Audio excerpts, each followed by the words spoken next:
નમસ્કાર વિદ્યાર્થી મિત્રો, ધોરણ 8 પૂરું કરી અને હવે તમે 9માં આવી ગયા અને એમાં એક ચેપ્ટર ભણી લીધું એટલે તમને હવે અંદાજો તો આવી ગયો હશે કે સાલું 9મું ધોરણ છે. ઓ વાવ! અને ત્યારે આપણે એમાં હવે બીજો અધ્યાય ગણિત ગીતાનો એટલે કે બહુપદીઓ અને એના વિશે આપણે હવે માહિતી લેવાની છે.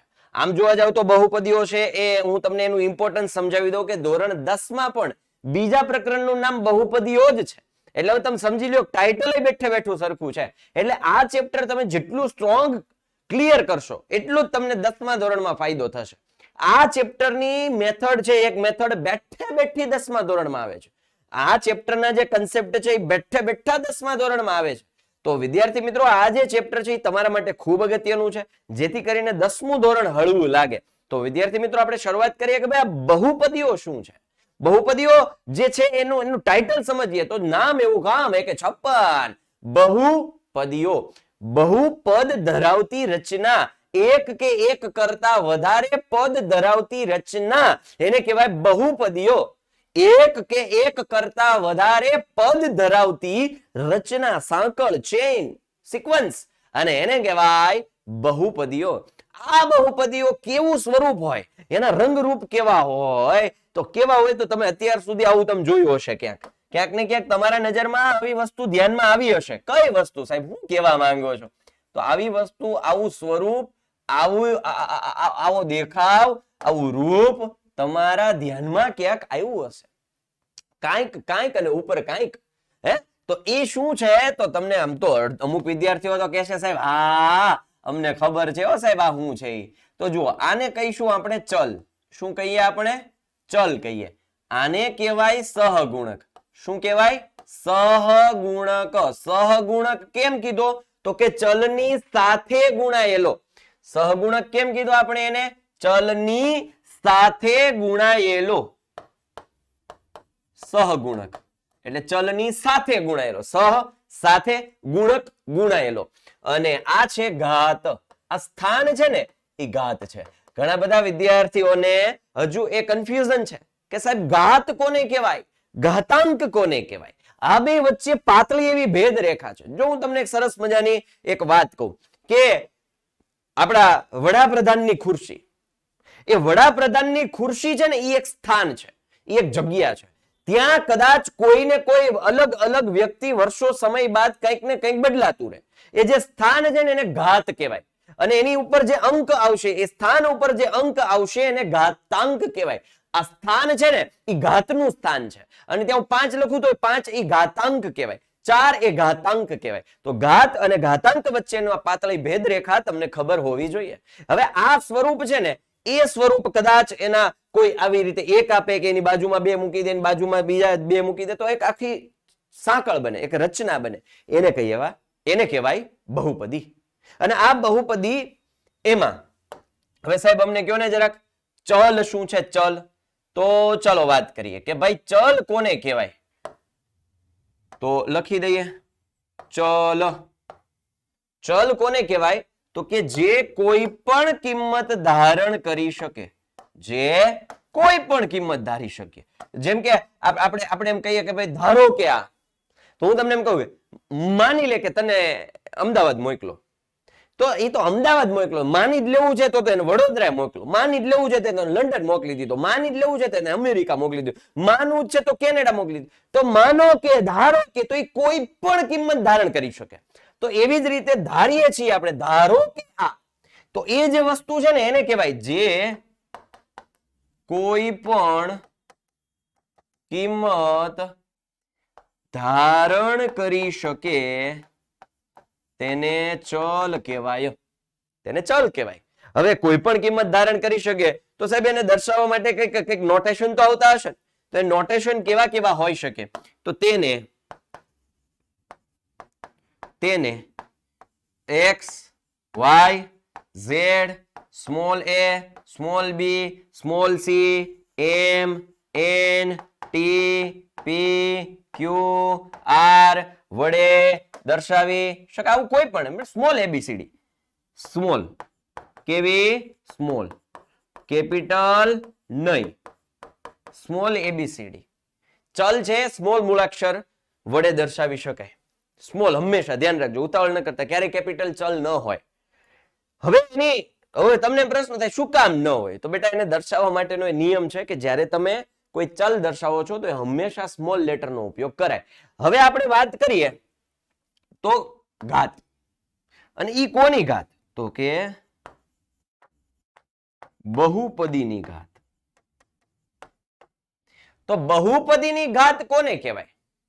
તો સમજો કે તમારા ઘરમાં સૌથી મોટા જે વ્યક્તિ છે, તમારું ઘર છે ને, એ તમારા ઘરમાં જે મોટી ઉંમરના વ્યક્તિ હોય ને એના નામે ઓળખાય. સીધી વાત છે. ગામડે હોય તો આપણે એમ કે ભાઈ વિઠ્ઠલભાઈ ડેલી, આ વિઠ્ઠલભાઈ મકાન છે, વિઠ્ઠલભાઈ ઘર છે, છગનભાઈ ઘર છે, કરશનભાઈ ઘર છે, આપણે એમ કે રવજી બાપાનું ઘર છે. તો જે વડીલ હોય ને એના નામે ઓળખાય. એવી જ રીતે બહુપદીમાં જે ચલ છે એની મોટામાં મોટી ઘાત હોય ને એને બહુપદીની ઘાત કહેવાય. સમજા કે ભાઈ બહુપદીની ઘાત શું? તો કે બહુપદીમાં રહેલ, બરાબર, બહુપદીમાં રહેલ ચલની મોટામાં મોટી ઘાતને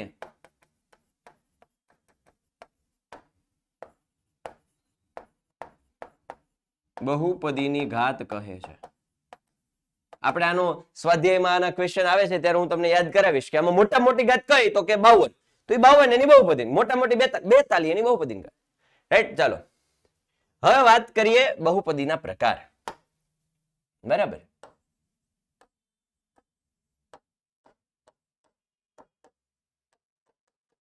એમાં પહેલું આવે છે શૂન્ય બહુપદી.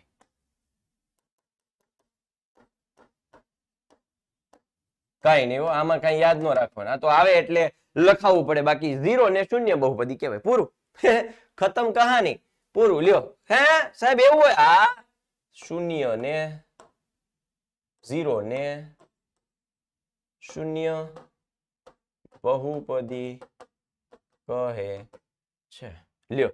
હવે અચળ બહુપદી જોજો. હવે એના જેવું માસીએ બેન છે એની માસીએ બેન. હા, અચળ બહુપદી. તો નિશ્ચિત સંખ્યાને કોઈ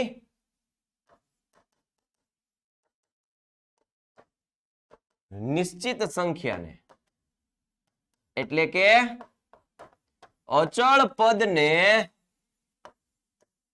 અચળ બહુપદી કહે છે.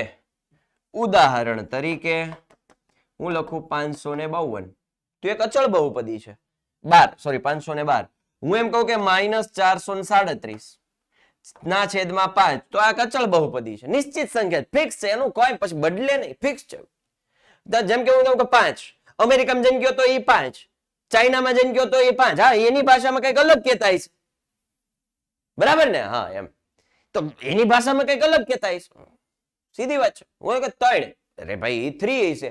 કલ્પના ચાવલા છે કે પછી માનો કે અત્યારે આપણે સુનીતા વિલિયમ્સ, કલ્પના ચાવલા તો ભગવાનને ચરણોમાં છે અત્યારે સેવામાં, પણ માનો કે આપણે એમ કહીએ કે ભાઈ સુનીતા વિલિયમ્સ છે, મંગળ ગ્રહ ઉપર ગયા અને આપણે વિડીયો કોલ કર્યો.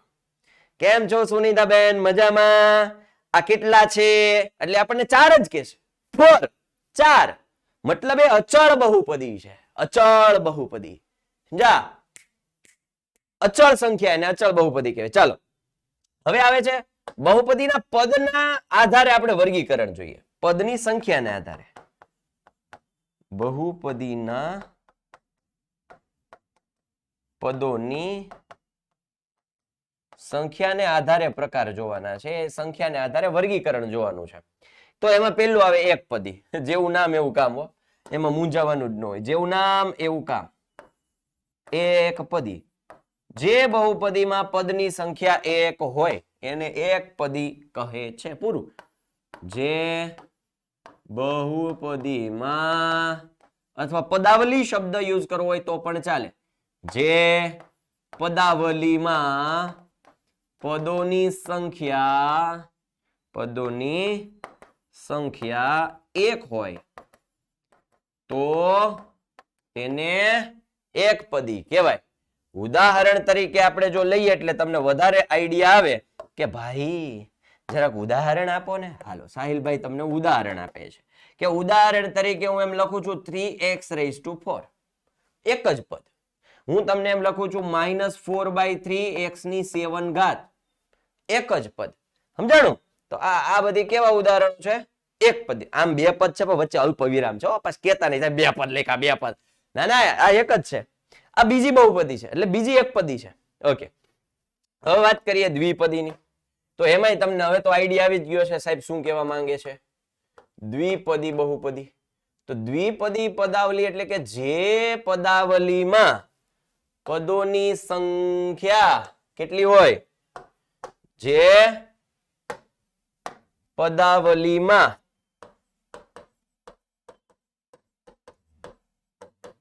પદોની સંખ્યા 2 હોય તો તે પદાવલીને દ્વિપદી બહુપદી કહેવાય. બરોબર. હાલો, તો ઉદાહરણ આપો ને સાહેબ, જરાક અમને ઉદાહરણ આપો ને. હાલો, કાંઈ વાંધો નહીં. વો દીકરા જરા જુઓ. હું એમ લખું છું -2x² વત્તા 3y. બે પદ છે. જો પદ બે, ચલ ભલે અલગ હોય. પદ કેટલા છે? 2. પદ કેટલા છે? 2 પદ છે. સમજાણું? હાલો, હવે હું તમને એમ લખું છું 7/2 m ની 3 ઘાત -4/3 n ની 4 ઘાત. પદ કેટલા? પદ 2 છે. બસ આપણે એ જોવાનું. અત્યારે હું તમને દ્વિપદી સમજાવું, એટલે પદ 2 છે. 2 પદ ખબર પડી ગઈ? ઓકે, હવે એના જેવું. હવે સાહેબ કહેતા ન, અમે બધાને ખબર પડી ગઈ છો. હવે અમને બધાને ખબર પડી ગઈ કે હવે તમે લખશો ત્રિપદી.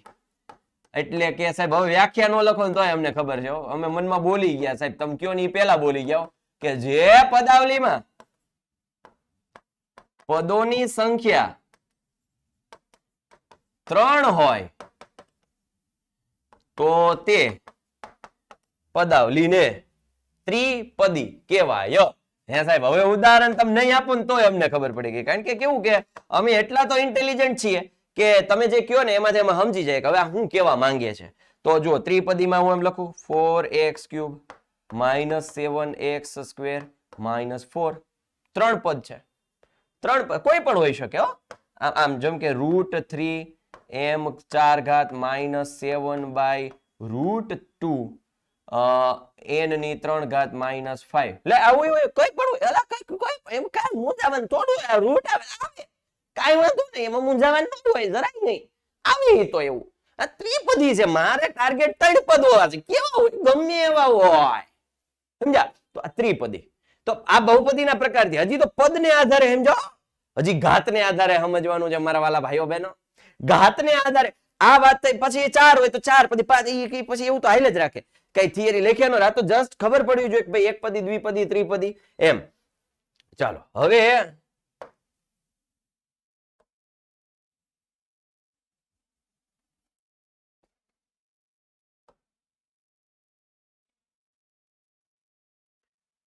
આગળ વાત કરીએ આપણે બહુપદીના ઘાતને આધારે પ્રકાર. સરસ, ખૂબ સરસ આયોજન છે. હવે અમને થોડી થોડી ખબર પડે છે. બહુપદીની ઘાતને આધારે પ્રકાર. એમાં પહેલો પ્રકાર જો એક ઘાત. તો એક ઘાતી પહેલો પ્રકાર કયો આવશે? એક ઘાતી બહુપદી. અથવા તો આનું બીજું નામ છે એનું, આનું તો હુલામણું નામ છે, નિકનેમ છે સુરેખ બહુપદી. કઈ બહુપદી? સુરેખ બહુપદી. હવે એક ઘાતી તો એની વ્યાખ્યા લખવાની ન હોય પણ કહી દઉં. જે બહુપદીની મહત્તમ ઘાત 1 હોય તેને શું કહેવાય? એક ઘાતી બહુપદી કહેવાય. હવે એનું એક વ્યાપક સ્વરૂપ આવે. પ્રમાણિત સ્વરૂપ અથવા તો વ્યાપક સ્વરૂપ કહેવાય કે જે છે એ બીબુ છે. શું છે? વ્યાપક સ્વરૂપ બીબુ. એટલે એમાં તમે અલગ અલગ આંકડા નાખો એટલે સુરેખ બહુપદી બનતી જાય. તમે ઘરે ઓલો ઘૂઘરા બનાવવાનું ઓલું હોય ખબર? બીબુ ઢાંચો હોય, ઢાંચો. હવે મોલ્ડ કહીએ આપણે એને, મોલ્ડ. હવે કેક બનાવવા એટલે ચોકલેટ બનાવવા માટેના અલગ અલગ મોલ્ડ આવે. હાર્ટ શેપમાં આવે, ટ્રાયેંગલ શેપમાં આવે, કાર્ટૂન શેપમાં આવે. તો અલગ અલગ મોલ્ડ હોય. એને મોલ્ડ આપણે દેશી ભાષામાં એને બીબુ કહેવાય. તો આ બીબુ છે. જો વ્યાપક સ્વરૂપ એક ઘાતી જો વાત કરતો હોય તો એનું બીબુ છે કે એમાં તમે કોઈ પણ વસ્તુ નાખો એના જેવું બની જાય. તો હવે જુઓ બીબુ શું કહે છે, એ કેવા શું માંગે છે બીબુ? તો ભાઈ એનું વ્યાપક સ્વરૂપ આવું છે કે ભાઈ ax પ્લસ બી, અને હવે અહીંયા એક છે ને હું તમને એક સરસ મજાનું એક નોટેશન દર્શાવું. જુઓ p ઓફ x બરાબર ax plus B. p of x એટલે પોલિનોમિયલ ઓફ x. બહુપદીને ઇંગ્લિશમાં કહેવાય પોલિનોમિયલ્સ. પોલિનોમિયલ્સ. તમે 8મા ધોરણમાં પોલીમર ભણ્યા યાદ હોય તો. પોલીમર એટલે એક કરતા વધારે જોડાયેલ હોય સાંકળ જેવી રચના. પોલી એટલે એક કરતા વધારે, અને નોમિયલ્સ એટલે પદ. સિમ્પલ. તો પોલિનોમિયલ નો p ઓફ x એટલે કે x ચલ ધરાવતી બહુપદી અને p ઓફ x કહેવાય. x ચલ ધરાવતી બહુપદી p ઓફ x એ x પ્લસ b કે જ્યાં a does not equals to 0 અને a b belongs to r. r શું છે? વાસ્તવિક સંખ્યા. પહેલા ચેપ્ટરમાં જોઈ ગયા. belongs to તમારા માટે નવું ચિહ્ન છે. belongs to શું છે ખબર છે? માંથી હોવું. belongs to શું છે તો કે અહીંયા લખી દઉં છું, માંથી હોવું. આને શું વચાય તો કે belongs to. બરાબર, માંથી હોવું એટલે કે એમાંથી લેવાના છે આપણે. એ અને બી ક્યાંથી લેવાના? આર માંથી, વાસ્તવિક સંખ્યામાંથી. એટલે કોઈ પણ હોઈ શકે, રૂટ હોઈ શકે, રૂટ બાય 7 હોઈ શકે, કોઈ પણ હોઈ શકે. એ અને બી કોણ? એ કોણ? x નો સહગુણક. એને 0 નથી લેવાના. શું કામ નથી લેવાના? જો હું આને 0 લઈ લો તો આખું પદ 0 થઈ જાય, તો આ બી વધે, તો એ અચળ બહુપદી થઈ જાય, સુરેખ ન રે. ને બી કોણ છે? અચળ થઈ જાય. એટલે જે મેઇન ઘાત, મોટી ઘાત વાળી હોય ને એનો સહગુણક ક્યારેય 0 ન હોય. જો આને એક ઘાતી કેવી, તો આ એક ઘાત વાળું પદ છે, આ એક ઘાત વાળું પદ, એનો સહગુણક ક્યારેય 0 હોય નહીં. જો એનો સહગુણક હું 0 લઈ લઉં તો આખું પદ 0 થઈ જાય, નાબૂદ થઈ જાય. વધે કોણ? બી. ઈ તો અચળ થઈ ગઈ. રાઈટ? ચાલો, એટલે આવી રીતે હવે આપણે આગળ જોઈશું, એટલે એમાં પણ આ જ કન્ડિશન આવતી જશે, એટલે તમને હવે આઈડિયા ક્લિયર થઈ જશે. એક ઘાતી હવે દ્વિઘાતી અથવા તો દ્વિઘાત બહુપદી. તો હવે તમને વ્યાખ્યા ખબર પડી કે જે બહુપદીની મહત્તમ ઘાત 2 હોય તો એનું વ્યાપક સ્વરૂપ શું થાય? ઓલું બીબુ ઢાંચું, મોલ્ડ. હવે તમને ખ્યાલ આવી જશે વ્યાપક સ્વરૂપ શું છે તો કે મોલ્ડ. આમાં હું એની જગ્યાએ 5 મૂકી દઉં તો 5x પ્લસ અહીંયા 3 લઈ લો તો એક સુરેખ બહુપદી થઈ ગઈ. એની જગ્યાએ 7/2 લઈ લો તો 7/2x પ્લસ 5 તો એક સુરેખ બહુપદી થઈ ગઈ. હવે લઈ લો 7/3x પ્લસ 5, અચળ પદ લેવું જ નથી તો ચાલે. આને 0 લઈ શકાય. જો બી ને 0 લઈ શકાય, બી ને ના નો પાડે, કોઈ ના નો પાડે. બી ને 0, મારે એમ લખું 5x તો એ સુરેખ કહેવાય, 7x સુરેખ કહેવાય, 7m સુરેખ કહેવાય, 9/2t સુરેખ કહેવાય. ભલે ને પાછળનું પદ ન હોય એને 0 લઈ શકાય, એને કોઈ વાંધો નહીં, ના નથી પાડી. બી ને એને 0 ન લેવાય, x ના સહગુણક ને 0 ન લેવાય, નહીતર પદ નાબૂદ થઈ જાય. તો એ જ રીતે આનું વ્યાપક સ્વરૂપ કંઈક આવું છે કે ભાઈ p ઓફ x એટલે કે પોલિનોમિયલ ઓફ x. અહીંયા x ચલ છે ને એટલે મેં અહીંયા x લખ્યું છે. અહીં t હોય ને તો અહીં t આવે, અહીં m હોય ને તો અહીંયા m આવે. સમજા? સમજમાં આવતા જો આ બધું સમજી લેવાનું હોય પહેલી જ વારમાં. ચાલો, હવે p ઓફ x બહુપદીની મોટામાં મોટી ઘાત 2 ઘાત હોય એટલે ax² bx પ્લસ c. જો x ની 2 ઘાત, x ની 1 ઘાત, અહીંયા હકીકતમાં શું હોય ખબર છે? x ની 0 ઘાત હોય. x ની 0 ઘાત 1 થાય, કોઈ પણ ની 0 ઘાત 1 થાય એટલે આ અચળ પદ થઈ જાય. ઉતરતા ક્રમમાં ઘાત હોય. જો x ની 2 ઘાત, x ની 1 ઘાત, x ની 0 ઘાત, પણ આપણે અચળ પદ લઈએ કારણ કે x ની 0 ઘાત 1 એટલે c ગુણ્યા 1 એટલે c થઈ જાય. c કોણ છે? અચળ પદ છે. c કોણ છે? અચળ પદ છે. બરાબર. ચાલો, તો હજી આમાં a0 લેવાય નહીં, અને a b c છે એ belongs to r. r એટલે વાસ્તવિક સંખ્યા. ખાલી r લખો તો હાલે, ના 2 લીટા કરીને r લખો તોય હાલે. બરાબર. અલગ તારવવા માટે મેં r એટલા માટે લખ્યો છે કે ગણ દર્શાવે છે, એટલે કે આખો સમૂહ દર્શાવે છે વાસ્તવિક સંખ્યાનો, એટલે અલગ તારવવા માટે હું એ રીતે દર્શાવું છું. રાઈટ? ચાલો, હવે તો આમાં a0 નો લેવાય. જો આ 0 લેવો તો આ સુરેખ બની જાય, તો આ સુરેખ બની જાય. જો 1 ઘાત, આ તો 0 થઈ ગયું. સમજા? પછી સાહેબ આમાં ax હતો, અહીં bx થઈ ગયું, સુરેખ નો. એમ બી તો કોઈ પણ નામ છે. બાળક જન્મે દુનિયામાં તો એને નામ તો કોઈ પણ આપી શકાય છે, તો એનો ઈ જ ને, રહેવાનું તો એનો ઈ જ ને કે ભાઈ x નો સહગુણક. સમજાય? x નો સહગુણક. હાલો, હવે આવે છે ત્રિઘાત બહુપદી.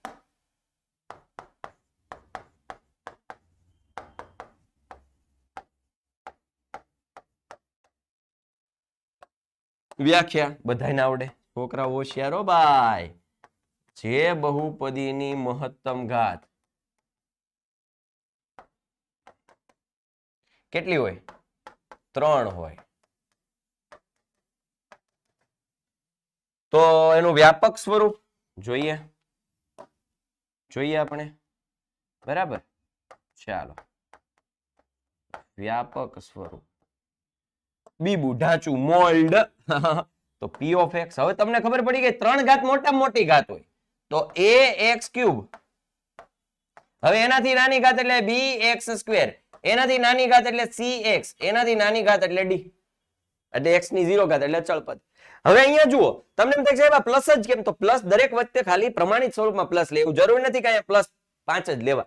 માઇનસ 5 લ્યો તોય હાલે, -7/2 b લઈ લો તોય હાલે. b ની કોઈ પણ કિંમત લઈ શકાય, ધનય લઈ શકાય, ઋણય લઈ શકાય, વર્ગમૂળ વાળી લઈ શકાય. એટલા માટે જ આપણે અહીંયા શરત લખીએ છીએ. જો હું આમાંય એને 0 લઈ શકીશ નહીં. જો હું એને 0 લઈ લઉં તો આ પદ કેન્સલ થઈ જાય, પદ કેન્સલ થઈ જાય તો આ દ્વિઘાત બહુપદી થઈ ગઈ. ના ના, એને 0 નહીં લઈએ, અમારા સાહેબે ના પાડી છે. હું કામ ના પાડી છે ઈ કીધું.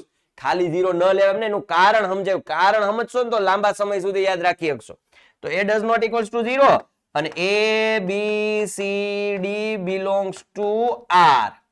ABCD છે વાસ્તવિક સંખ્યામાંથી લે એટલે વર્ગમૂળ વાળી ચાલે, માઇનસ વાળી ચાલે, અંશછેદ વાળી ચાલે, પૂર્ણાંક ચાલે, અપૂર્ણાંક ચાલે, બધી ચાલે, બધા પ્રકારની સંખ્યાઓ ચાલે, પણ વાસ્તવિક સંખ્યા હોવી જોઈએ. બરાબર. તમને એમ થાય છે તો હજી એક પ્રકાર આવે? હા આવે, સંકર સંખ્યા 11 માં આવશે, કોમ્પ્લેક્સ નંબર. એ અલગ વસ્તુ છે, આપણે ભણવું જ નથી. આપણે તમારા મગજમાં જે કંઈ પણ આંકડા છે ને એ બધા વાસ્તવિક સંખ્યામાં આવશે. ગમે એવા આંકડા લઈ લ્યો ને એ બધી વાસ્તવિક સંખ્યામાં આવે, પણ પાછું હરખું હોવું જોઈએ. નકર ઘણા કેવું કરે ખબર છે કે સાહેબ અમારે આમ છે, આમ દર્શાવવાનું હાવ એવું કરે ને, વર્ગમૂળમાં 3.5 ની 3/2 ગુણ્યા 1.5 તોય આવે. આ બધું એમાં જ આવે. આ બધું વાસ્તવિક સંખ્યામાં આવે. બોલો, હા તમને એમ થાય સાહેબ આવું થોડું? હા હોય, ગમે એ લખો, બધું વાસ્તવિક સંખ્યામાં આવે. રેડી? તો એ આપણે લઈ શકીએ. તો આ વાત થઈ ઘાતને આધારે. હજી ચતુઘાતી, પંચઘાતી એમ નો લખાતા, ત્રિઘાતી સુધી બરાબર છે. હવે આપણે આગળ વાત કરીએ તો બહુપદી કોને કહેવાય, ક્યારે બહુપદી અસ્તિત્વમાં આવે, એનો એક બહુ નાનો એવો નિયમ છે, સમજો. બહુપદી ક્યારે અસ્તિત્વમાં આવે એની એક લાઈન યાદ રાખજો, મગજમાં ઘુસાડી લેજો. બહુપદીમાં રહેલા દરેક ચલ, જો અહીંયા લખજો, બહુપદીનું અસ્તિત્વ.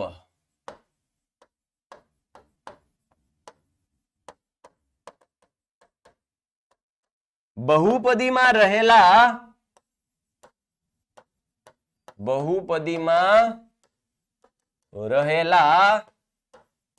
દરેક ચલની, અથવા તો જેટલા ચલ એમાં છે બધાય ચલ જ્યાં જ્યાં ચલ છે દરેક ચલની ઘાત પૂર્ણ સંખ્યા હોવી જોઈએ.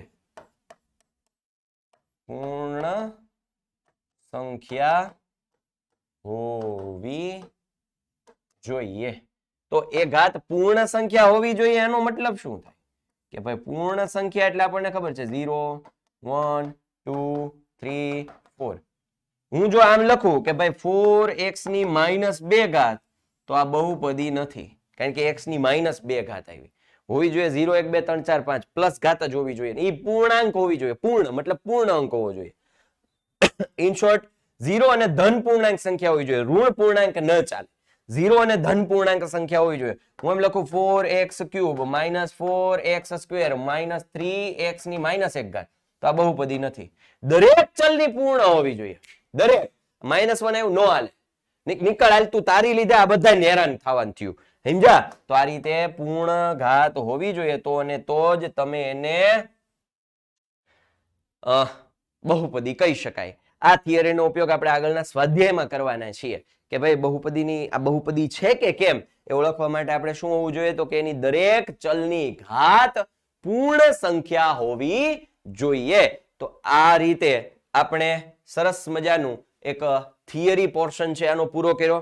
હવે આના નેક્સ્ટ સેશનમાં આપણે આગળ ઉદાહરણો શીખીશું, જોઈશું. વિદ્યાર્થી મિત્રો, આવી રીતે અમારી સાથે જો સ્ટડી કરવું જ હોય તો અમારી સાથે જોડાજો. ડેઈલી લાઈવ લેક્ચર આવે છે અને એ આપણા વિદ્યાકુલ પોર્ટલ પર, અને વિદ્યાકુલમાં આપણી પાસે ઘણા બધા વિદ્યાર્થીઓ જોડાયેલા છે અને એની સાથે તમે પણ તમારા અભ્યાસને હસતા હસતા રમતા રમતા દરેક વિષયો ગણિત, વિજ્ઞાન, સમાજ, અંગ્રેજી કમ્પ્લીટ કરો અને 10મા ધોરણનો પાયો મજબૂત કરો. Thank you. જય હિન્દ, જય ભારત.